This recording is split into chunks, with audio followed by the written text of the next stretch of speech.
We're talking about some big name wide receivers this week. Week 10, wide receiver, start sit, coming up next.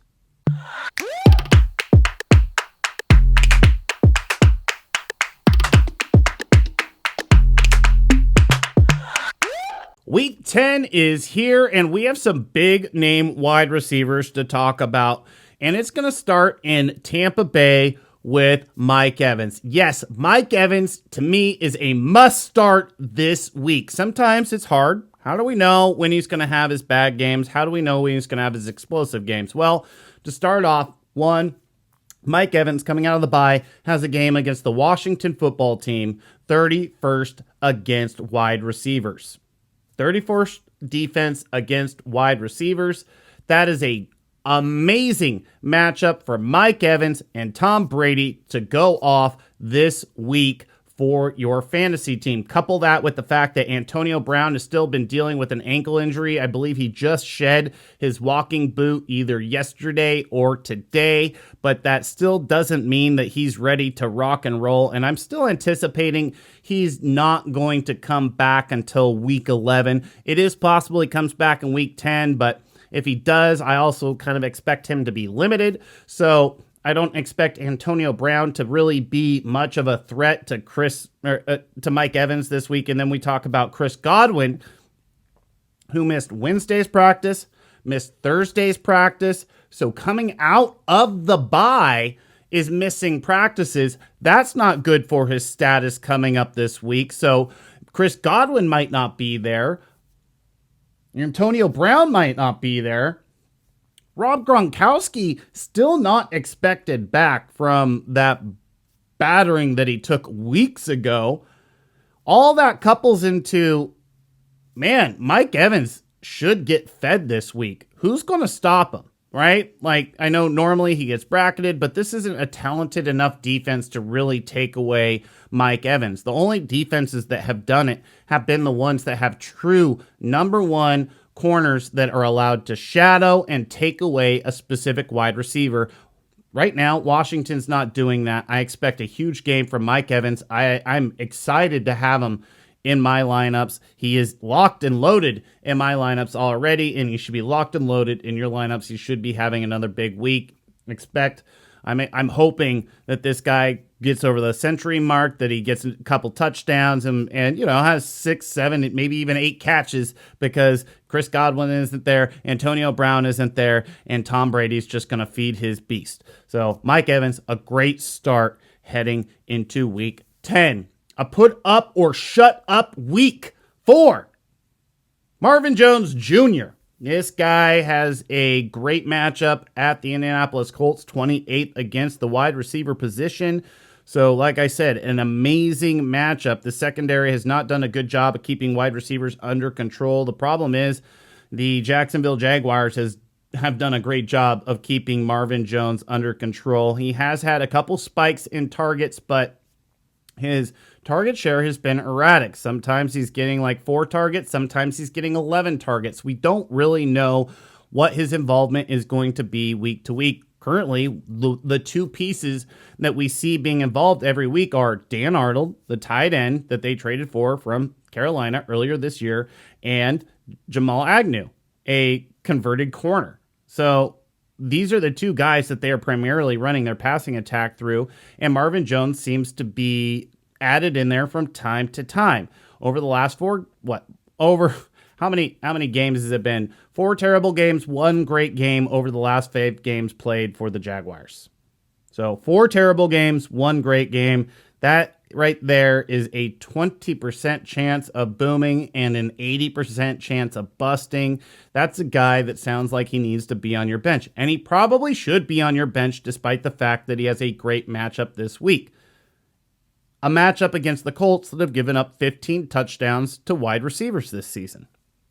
It's a lot of fucking touchdowns. That is a great opportunity for Marvin Jones to find the end zone. The problem is this Jacksonville Jaguar offense not where it needs to be to feed multiple receivers. And like I said, they're funneling most of their passes through their tight end and Dan Arnold and Jamal Agnew. So it's hard to trust Marvin Jones. And if he can't get it done this week against the Indianapolis Colts. I don't see him being a guy that's really going to make his way back in the circle of trust moving forward. Can you keep him on your bench? Sure. If you can keep him on as a desperation flex play, as a, oh shit, somebody went down, I need somebody to fill a position type of play, but he's not a type of guy that I am looking to get in my lineup in any sort of week if he can't get it done against the Indianapolis Colts. So Marvin Jones, you're in a put up or shut up position. If you don't go off this week, it's time for you to just permanently ride pine or just go to the fucking waiver wires. Like, I just don't have time for unproductive wide receivers on my roster unless they have upside. And right now, Jones has shown some upside this season, but right now, 80% downside. 80% downside, not enough upside to keep him on my roster if he can't get it done against the Indianapolis Colts. Some wide receivers that are in a position to succeed. Terry McLaurin has been up and down this season, up and down, and he does have a beatable matchup this week. The Tampa Bay Buccaneers are 22nd against the wide receiver position, and if you go back and you look at the game log for them against wide receivers, they have been better as of late, but I will argue that they've been better, more to do with the competition than they do with the fact that they are playing better defense in the secondary. They probably are playing a little bit better in the secondary, but the fact is it's not a good secondary. They have the ability to rush the passer, which can make for advantageous plays for the secondary. We've seen this so far this year with some touchdowns like pick sixes and stuff. But the fact is it's more of an advantageous secondary than it is a lockdown secondary, which is going to open up opportunities for Terry McLaurin to make plays against Tampa Bay. And then you couple that with the fact that it is going to be a, I guess, positive game stripped when you talk about Terry McLaurin and the fact that they probably are going to fall behind. I don't think this defense is good enough to lock down Tom Brady and Mike Evans and whoever else joins him. I mean, it could just be Tom Brady and Mike Evans, and they're still going to kick this team's ass. It's just not that good of a defense this year. It's unfortunate, but true. The front seven, different story. It might be good enough to slow down Leonard Fournette, but it's not going to be good enough to slow down Mike Evans. And so that's going to open up opportunities for Terry McLaurin in the passing game. When he's been successful, we've seen Terry McLaurin get double-digit targets. And this is a great week to anticipate double-digit targets for Terry McLaurin. He is a guy, obviously, that has bust potential, but when he booms, and he does have great boom potential, and this is a great week to anticipate boom, he goes boom. And so I really like Terry McLaurin this week against that exploitable Bucs secondary, and a positive game script for McLaurin to have route to double-digit touches. There is risk, just like there is risk with playing any player in fantasy, but there's great upside. And I know earlier in the season, this guy was a must-start wide receiver one, and he's kind of fallen off that mark as of late, but he has the talent. And coming off the bye, I think that he is going to be highly involved in the game plan against the Tampa Bay Buccaneers. Another guy, I'm just going to keep riding this guy because he is in a great position to succeed, and that is Christian Kirk for the Arizona Cardinals, going against the 5th-ranked Carolina Panthers against wide receivers. So it is a tough matchup for Christian Kirk. However, Kirk has been extremely efficient this year catching the ball. He has a great catch rate, and he has a really good yards per reception this year. He's typically in the double digits. He's typically in the 12 to 15 yards per reception. And last week in a tough matchup against San Francisco, when Arizona, with a backup quarterback, caught 6 of 6 passes for 91 yards and was extremely valuable for anybody who put him in their lineup. And why did he get such great opportunity? Well, DeAndre Hopkins dealing with a hamstring injury, still not back at practice, still dealing with a hamstring injury. I'm not anticipating him being back this week, and if he is, I don't anticipate him to be 100%. I don't anticipate him to be on the field for 100% of the reps like he normally is. And the reality is that after the last time they had him on the field and they had to take him off because he aggravated his hamstring and he came back on, that upset Cliff Kingsbury because he is the type of player that needs to be protected from himself. He wants to be out there. He believes he can be out there, and that can lead to real damage of the hamstring. If he's going to really pull that hamstring, really tear that hamstring, then we will have a long-term issue with DeAndre Hopkins, and they would rather manage this right now and have him miss a couple games as opposed to half the season or the rest of the season the way you can with a severe hamstring injury. So it opens up the door for Christian Kirk to have another great opportunity with the target share, more dealing with the concussion right now, still in the concussion protocol. It doesn't sound like he's going to be back for Sunday, so it sounds like they might not have more. Sounds like they might not have Hopkins. AJ Green is been activated off of the COVID list. However, he hasn't been practicing with this team for a week, so he might not be in game shape anymore. Honestly, you can kind of lose it that quick. So he might not be out there for 100% of the reps. It might once again be Christian Kirk being the X receiver for this offense or the number one receiver until Hop can get back, until AJ Green can get back. And there should just be plenty of opportunity. And that's been his problem this year, right? We have been having a hard time predicting what his opportunity would be. Is it guaranteed he's going to get a bunch of targets this week? No. But I do believe he should be the number one target share guy. I think his floor should be 6 targets. I think he could get upwards of the 8 to 9 targets, depending on how AJ Green is coming off of COVID. So I really like Christian Kirk this week as, possibly the most underrated receiver in fantasy this season. As having another good, solid game. Is he going to go off for 35 points? No. But could he have another 16, 20-point game for you? Fuck yeah, he could. And I would anticipate something like that, and I think he has a really safe floor against the Carolina Panthers. A wide receiver that you probably shouldn't count on this week. It's not his week, and that's going to be Courtland Sutton. It's unfortunate, but true. The Philadelphia Eagles are 4th against the wide receiver position. And you're like, but Jesse, you just recommended playing a wide receiver who's going to be playing against the 5th defense against wide receivers. Yes, I did. But the problem is that defense doesn't have Darius Slay.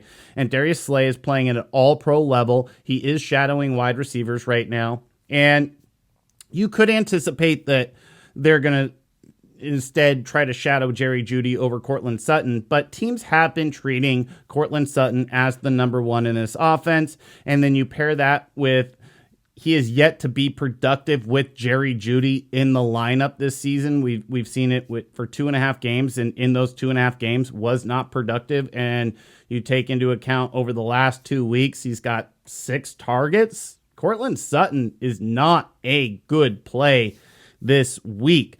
He is a guy that I'm trying to steer clear of. I want to see him produce with Jerry Jeudy in tandem. I want to see him get the targets at the same time Jerry Jeudy is, because guess what? If Jerry Jeudy has down targets and Courtland Sutton's targets go up, it just means that they're trading targets. And that's not what we want moving forward, because that's not going to sustain, because eventually those targets will shift back to Jerry Jeudy or over to Tim Patrick. We need to see his role solidify into a guy that at least is getting a floor of 6 targets a game. And right now, 6 targets in the last 2 weeks.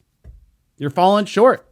You're falling quite a bit short of that floor. He's not a guy that I feel safe putting in my lineup. This is not a prolific offense. It's not a team or a quarterback in Teddy Bridgewater that is great at putting the ball in the end zone.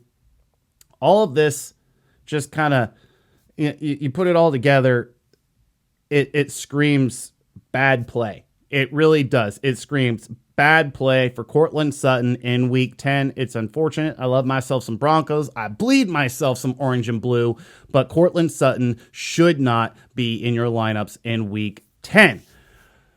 Beware. Big name alert. Big name alert. Beware DeAndre Hopkins versus Carolina. This is obviously if he plays, because right now he's not practicing, and I know he's the type of wide receiver who doesn't even need to get a full go practice, and he can still play on Sunday. But I just point back to the last time we saw him on a football field. It was the exact same situation. Wasn't practicing all week. Game time decision. They decided an hour and a half before the game, we're going to put him in there. We're going to lock and load with DeAndre Hopkins. Came out, made a big play right off the bat, and in that big play, aggravated his hamstring. All it takes is one play. All it takes is a couple routes. DeAndre Hopkins is out of your lineup for good. I honestly have DeAndre Hopkins. I have DeAndre Hopkins in my home team. All right? He's probably not going to be in my lineup. I also have Christian Kirk. Christian Kirk will probably be in my lineup over DeAndre Hopkins this week if DeAndre Hopkins plays. Is that stupid? Maybe. I think it's stupid relying on a wide receiver who's running out there on a bum leg, who last time we saw him on the field was running around there on a bum leg and couldn't finish the game. That's crazy to rely on that, to trust that. Should we trust Nuke? I want to trust Nuke. But we are getting the point. He is getting old. It's probably getting harder for him to actually gauge how his body is reacting to these injuries, because he's getting older, his body's getting older, and we're probably getting to new territory as how his body is handling these injuries. I'm worried about Nuke. I'm worried about Nuke moving forward. But this week, I don't really want him in my lineup. He scares the shit out of me if he plays. I just want to look elsewhere. And honestly, in a lot of leagues, you can find Christian Kirk.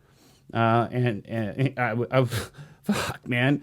I almost would rather roll the dice on Donovan Peoples-Jones. That's probably rolling a little. That's going too far. It's going too far. That's going too fucking far. We're not going to go with Donovan Peoples-Jones. I'm just joking there. I would definitely go DeAndre Hopkins if he dresses down over Donovan Peoples-Jones. But I was just trying to make a point. He scares me this week. I'm very scared. Beware DeAndre Hopkins.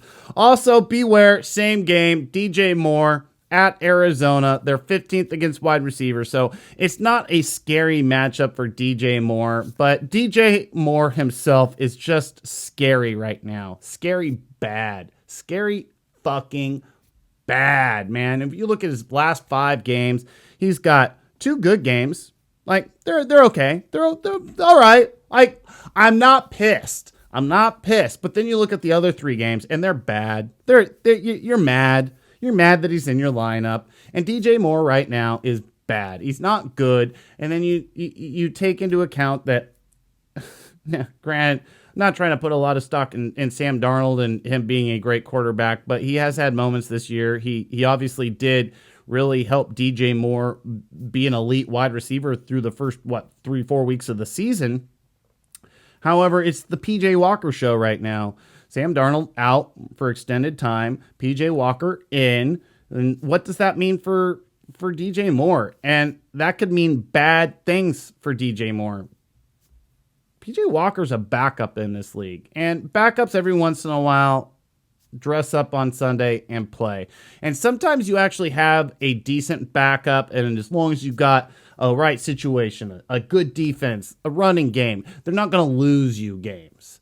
But PJ Walker is a risky play for anybody who wants to tap into that passing attack. And so that makes DJ Moore a very risky play in week 10. We're talking about a guy who hasn't scored a touchdown in 5 weeks. Guess what? He hasn't been good in 5 weeks. So he's not good at finding the end zone. Got a backup quarterback. Production is falling off.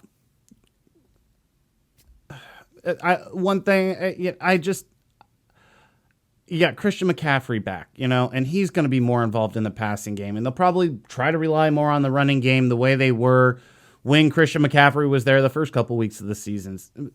Granted, you can also point to look at how good DJ Moore was beginning of the season, but I'll also kind of maybe argue that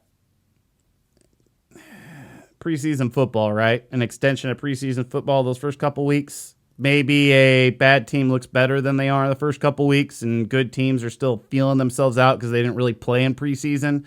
And now bad teams look bad and good teams look good. Just look at fucking Green Bay week 1, right? Just like there are plenty of examples where you can look at good teams where you're like, oh, they didn't look good in the beginning of the season. Now they look fucking awesome. And these teams that look really good, I'll even put Denver Broncos in there. Granted, they did look really good against Dallas last week, but I think that might have more to do with Dallas than it did Denver. We don't have preseason football anymore, guys. They got rid of 2 games, and then now they're, or at least they got rid of a game. I don't remember. But they don't play good teams don't play their players very often in preseason. Like the Rams didn't play any of their teams in preseason. Bad example. They were fucking awesome out the gate, but weird preseason ramble. The fact is, I don't want to play DJ Moore. He hasn't been good. Boom. Dropping the fucking mic. Buh. All right. Anyways, thanks for watching. Make sure to like, share, and subscribe to the channel. If you have any start-sit questions of your own, you can hit me up on Sunday morning. I will be joining Mike Lynch and Rashad Taylor on 1080 The Fan here in Portland, Oregon for the Fantasy Scramble. We can take your start-sit questions for a half hour leading up to kickoff, so 9:30 a.m. Pacific time. 12:30 p.m. Yeah, I'm trying to do the math right off that. 12:30 p.m. Eastern time. You can hit us up with start-sit questions. Text it into 503-250-1080 on Sunday morning. We will get to every question that we possibly can for a half hour leading up to kickoff. You can listen to it live on Odyssey.com. I will have a link in the description below. Again, thank you for watching, and make sure that you check out my Week 10 running back start sits.